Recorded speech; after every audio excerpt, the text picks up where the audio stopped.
उज्जैन शहर में कहां मिला एक नवजात बालिका का शव, कहां लगी है आग और कहां पर जलकर हो रहा है लगातार जमा। नमस्कार, मैं हूं आपके साथ अरुण कुमार। देखेंगे शहर की तमाम खास खबरें महाकाल टुडे पर। धार्मिक नगरी उज्जैनी में आज से गुप्त नवरात्रि की धूम मची हुई है। उज्जैन में गढ़कालिका मंदिर सहित अन्य मंदिरों में 9 दिनों तक माता की विशेष पूजन पाठ शुरू किया जाएगा। आज से गुप्त नवरात्रि की शुरुआत हो गई है। गुप्त नवरात्रि विशेष रूप से तंत्र मंत्र की सिद्धि के लिए बहुत महत्वपूर्ण मानी जाती है। उज्जैन में गुप्त नवरात्रि का विशेष महत्व होता है। माता गढ़कालिका मंदिर पर 9 दिनों तक माता की विशेष आराधना की जाएगी। पुजारी के अनुसार आदि शक्ति मां दुर्गा की उपासना करने के लिए 4 नवरात्रि का उल्लेख पुराणों में मिलता है, जिसमें 2 गुप्त नवरात्र है और 2 प्रकट नवरात्र होते हैं। गुप्त नवरात्रि में वैदिक तंत्र मंत्र यंत्र की साधना के लिए विशेष महत्व बताया गया है। गढ़कालिका मंदिर में भी 9 दिनों तक माता की आराधना की जाएगी। वहीं बड़ी संख्या में श्रद्धालु भी गुप्त नवरात्रि में दर्शन करने के लिए माता गढ़कालिका के मंदिर पहुंचते हैं। काली महासरस्वती है और माताजी के यहाँ पे सुबह नित्य जल दूध पंचामृत से अभिषेक हुआ था माताजी का नवरात्रि गुप्त नवरात्रि में उपलक्ष्य में। इसके बाद श्रृंगार होता है, चोला होता है, फिर पुनः आरती होती है माताजी की नित्य। सर, क्या महारात्रि का गुप्त नवरात्रि का महत्व यह है कि गुप्त रूप से हर एक पूजा की जाती है। किसी प्रकार की जो भी हो, साधना हो, भजन हो, ये हर प्रकार के जो भी पाठ हो, ब्राह्मण द्वारा, यजमान द्वारा जो भी हो, गुप्त कार्य से हर चीज़ की पूजन की जाती है हर विधि से माता जी। गुप्त नवरात्रि शुरू हुई है और ये 52 शक्तिपीठों में से एक शक्तिपीठ है।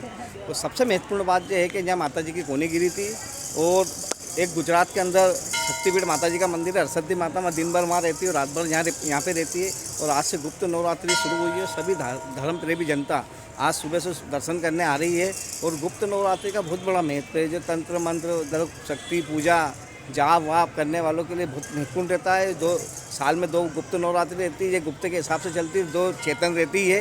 तो जब माता हरसद्दी माता का आशीर्वाद है, सभी के ऊपर माता जी का आशीर्वाद देता है और सभी शहरवासियों को और सभी उज्जैन वासियों को गुप्त नवरात्रि की मैं मेरी तरफ से बहुत बहुत शुभकामना देता हूँ। 2 नवरात्रि ओपन रहती है, 2 गुप्त नवरात्रि रहती है, जिससे कि आज गुप्त नवरात्रि का प्रथम दिन है यहाँ पर। और आज से माता जी के पूजन विशेष या तंत्र क्रिया का महत्व रहता है। तो यह गुप्त नवरात्रि इसलिए कहलाती है कि इसमें विशेष महत्व होने के कारण इसे गुप्त नवरात्रि माना जाता है। उज्जैन जिले में लगातार हो रही चोरी की वारदातों का माधवनगर थाना पुलिस ने खुलासा किया है। माधवनगर पुलिस ने एक आरोपी सहित चोरी की गई 4 बाइक जब्त की है। उज्जैन के माधवनगर थाना पुलिस को चोरी के मामले में एक बड़ी सफलता हाथ लगी है। माधवनगर थाना क्षेत्र से ही जिले में लगातार हो रही चोरी की वारदातों को ध्यान में रखते हुए पुलिस ने शहर में चौराहों पर चेकिंग अभियान शुरू किया था और सिविल वर्दी में पुलिस जवानों को चोरों पर निगरानी के लिए तैनात किया गया था। पुलिस ने चेकिंग के दौरान ही एक चोर को एक 2 पहिया वाहन के साथ रंगे हाथों गिरफ्तार किया है। माधवनगर थाना पुलिस के हाथ लगे इस बदमाश से पुलिस ने पूछताछ के दौरान कुल 4 बाइक को जब्त किया। आरोपी पर उज्जैन जिले के और भी कई थानों में वाहन चोरी के मामले दर्ज हैं।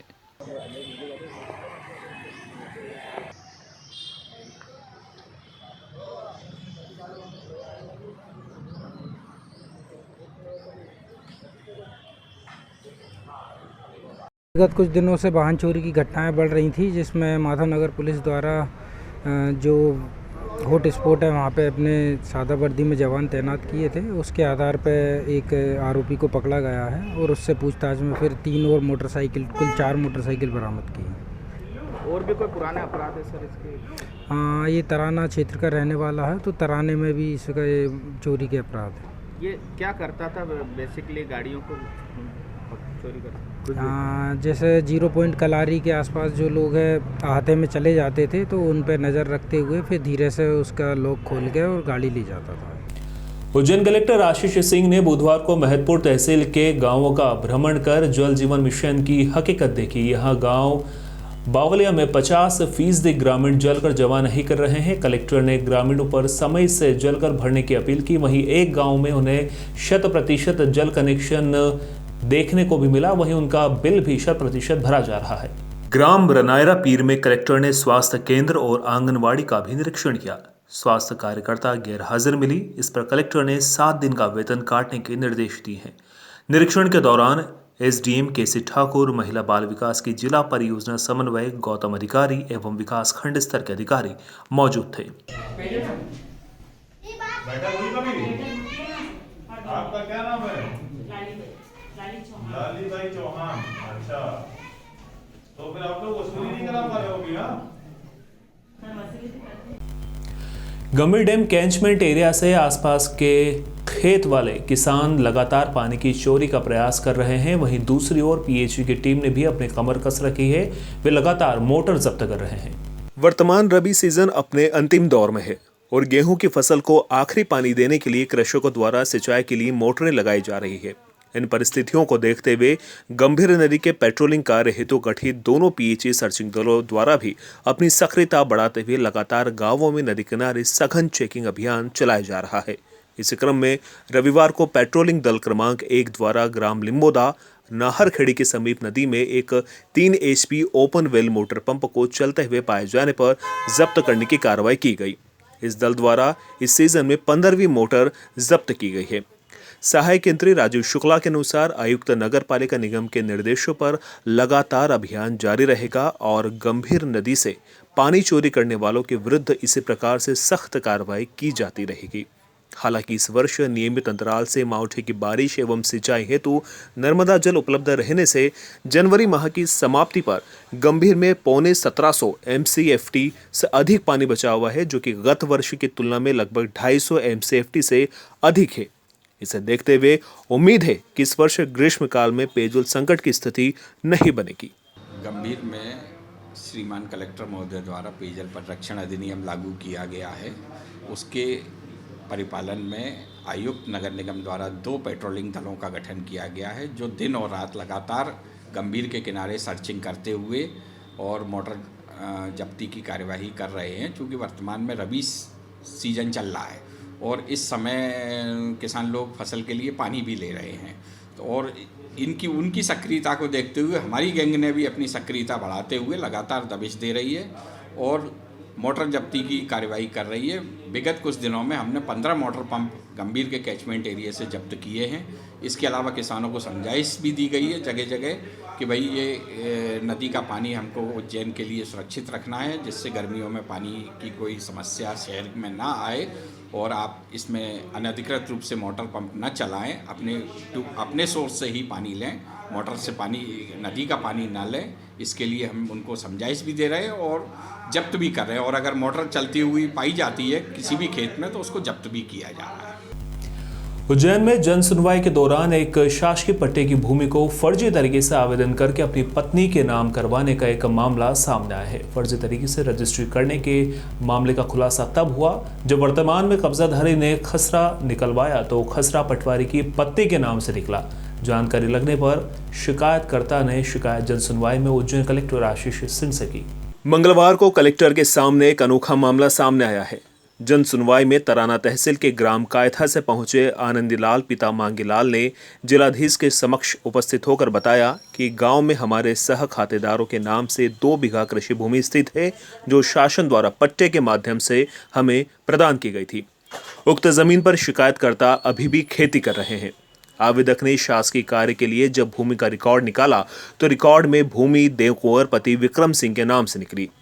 आवेदक आनंदलाल नवरंग के पुत्र अजय नवरंग ने जब पूरे मामले का रिकॉर्ड निकलवाया तो पता चला कि फर्जी आवेदन पर फर्जी हस्ताक्षर के माध्यम से भूमि नाम की गई है। अजय के मुताबिक फर्जी आवेदन पर परिवार के सदस्यों के जाली हस्ताक्षर करवाकर बिना रजिस्ट्री के भूमि पटवारी की पत्नी के नाम से करवा ली गई है। हमारे खसरे में जिनका नाम दर्ज है वो पास के ग्राम में रहती है, जिसका नाम देवकुंवर बाई पति विक्रम मालवी है, जो कि पटवारी है। मामले की निष्पक्ष जांच की अपील हमने जिला न्यायाधीश से की है। मैं कायथा का रहने वाला हूं और हम लोगों को सरकारी ज़मीन मिली थी। मेरे पापा के पापा को वो सरकारी ज़मीन मिली थी। वो पटवारी विक्रम मालवी पटवारी है, उसने उसकी घरवाली के नाम से करवा ली। जब हमने खसरा निकलवाने के लिए हम गए थे तो हमें पता चला कि विक्रम मालवी पटवारी ने उसके घरवाली के नाम से ज़मीन कर रखी है। अभी वो उसने फर्जी कागज़ों के पे जो साइन करवा रखी वो हम लोगों को पता भी नहीं है कि कब किसके साइन करवाए थे इसने, और वो बता रहा है कि मतलब हम पता लगा कि साइन करवाई है इसने। आपके पिताजी के नाम की साइन उसमें है तो वो फर्जी साइन है। उन लोगों ने कोई साइन नहीं करी। मैंने पिताजी वगैरह सभी लोगों से पूछ लिए, उन्होंने कोई साइन नहीं करी। किसके नाम से करवा रखी जमीन? देवकुंवर भाई, ये पटवारी की पत्नी है। आज कलेक्टर साहब ने शिकायत की है, क्या बोले? कलेक्टर साहब ने कहा है कि जल्दी इसका निराकरण करूँगा मैं।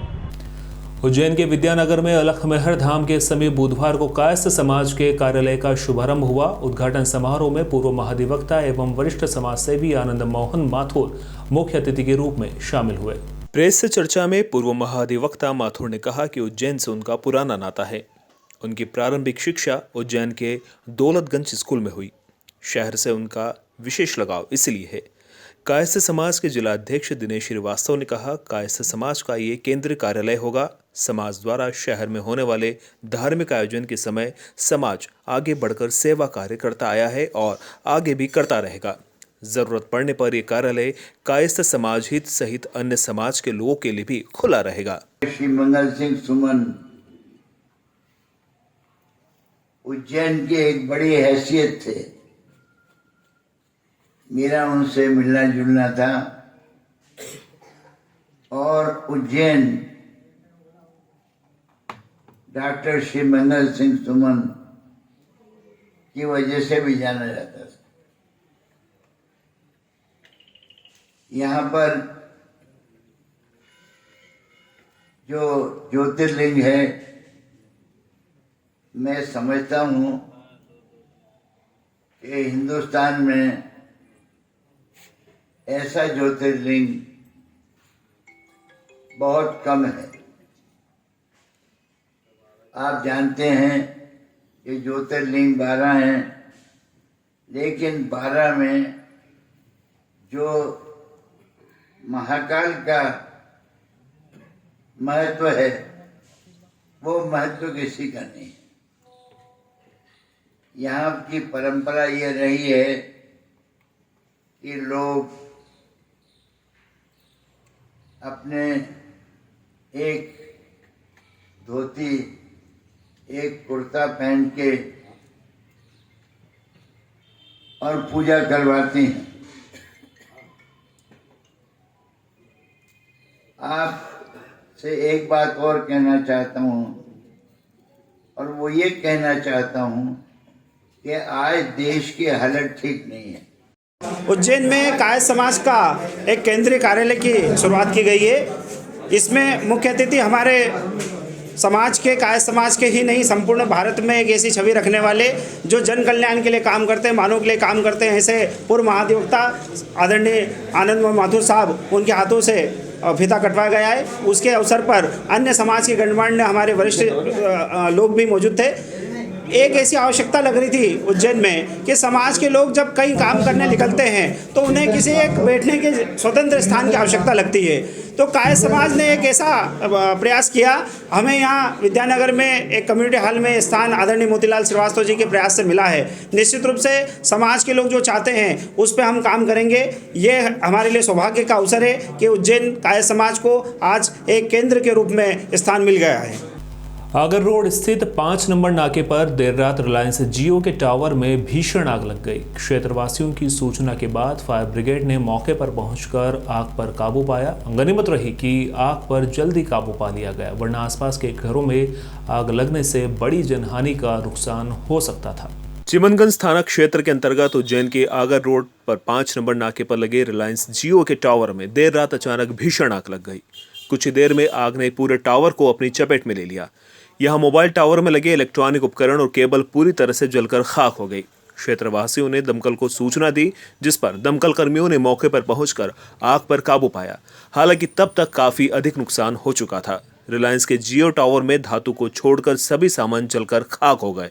खास बात यह है कि यहाँ क्षेत्र में करीब 4 दिन पहले क्षेत्रवासियों ने इस जियो टावर का विरोध किया था। हालांकि मामले में पुलिस जांच कर रही है। आग किन कारणों से लगी, अब इसका पता नहीं चल पाया है। वहीं क्षेत्रवासियों के मुताबिक अगर आग पर थोड़ी देर और काबू नहीं पाया जाता तो यह आग पूरे क्षेत्र को अपनी चपेट में ले लेती, जिससे बड़ी जनहानि हो सकती थी।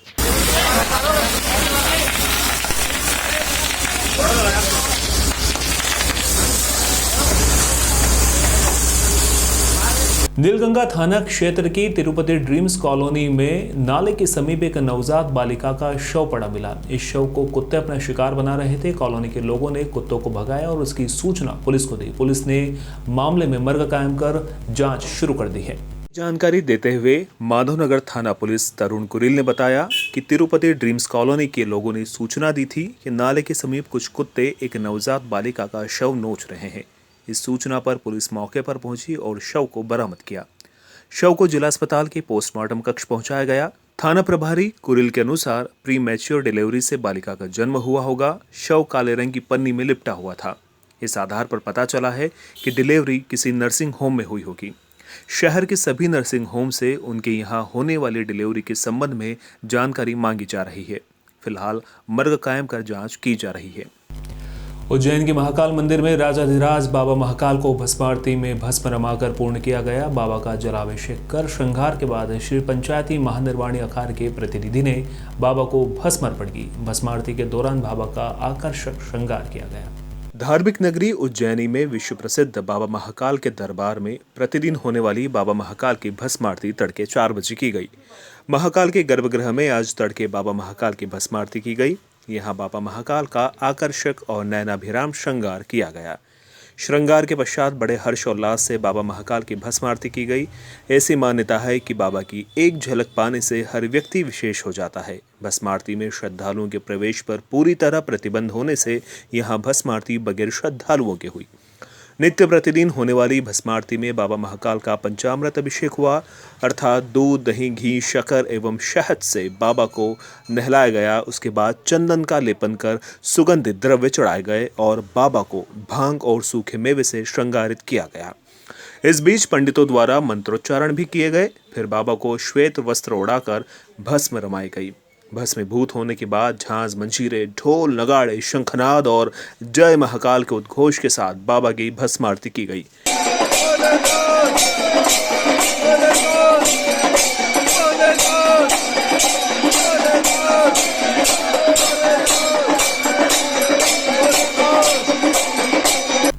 महाकाल टुडे के इस बुलेटिन में फिलहाल इतना ही। आप चलते रहिए महाकाल टुडे के साथ।